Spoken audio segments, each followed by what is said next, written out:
À l'occasion de cette journée d'indépendance, j'ai un discours à vous faire.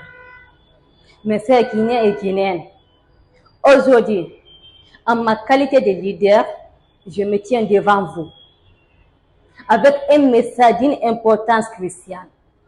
Nous sommes un peuple fier, courageux et résilient. Mais il est temps que nous ouvrions les yeux sur notre propre réalité. Il est temps que nous reconnaissions que notre soi-disant indépendance n'est pas aussi libre que nous le croyons. Le père de l'indépendance guinéenne, le père Amédée Sékou Touré, avait raison. Dans son discours de 1958, il était très clair, précis et concis, dont je cite: il n'y a pas de dignité sans liberté. Je répète, il n'y a pas de dignité sans la liberté. Nous préférons la liberté dans la pauvreté à la richesse dans l'esclavage. Point.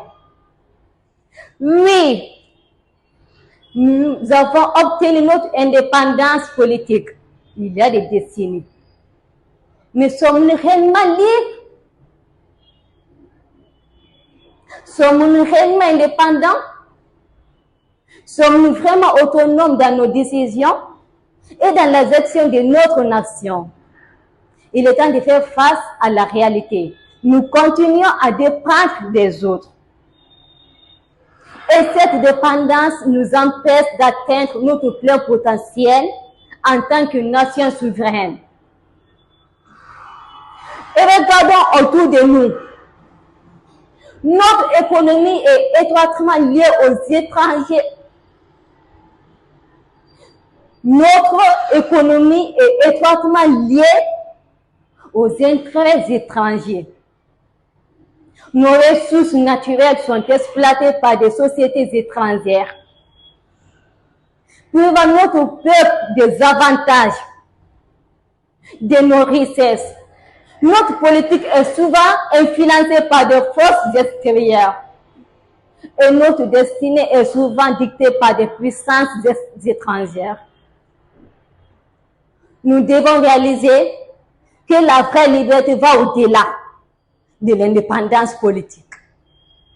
Elle implique l'autosuffisance économique, la responsabilité de soi, la solidarité, l'éducation, l'autonomie dans la prise de décision et la capacité de définir notre propre avenir sans être entravé par des intérêts étrangers.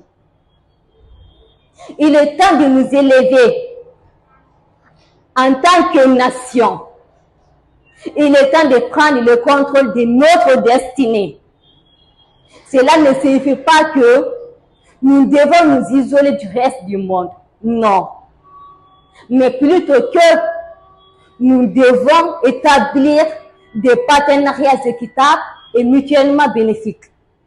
Nous devons investir dans l'éducation, l'innovation et le développement économique afin de devenir autonomes et indépendants.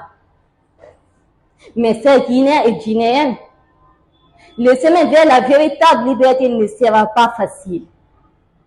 Il exigera des sacrifices, des efforts. Mais ensemble, nous pouvons y arriver. Nous devons nous unir en tant que nation et travailler sans relâche pour créer un avenir où nous ne dépendrons plus des autres, où nous sommes les maîtres de notre propre destinée. Je vous appelle à l'action, à l'unité et à la détermination. Ensemble, nous pouvons construire une Guinée véritablement libre, indépendante et prospère. Ne laissons pas l'homme de la dépendance continuer à obscurcir notre avenir.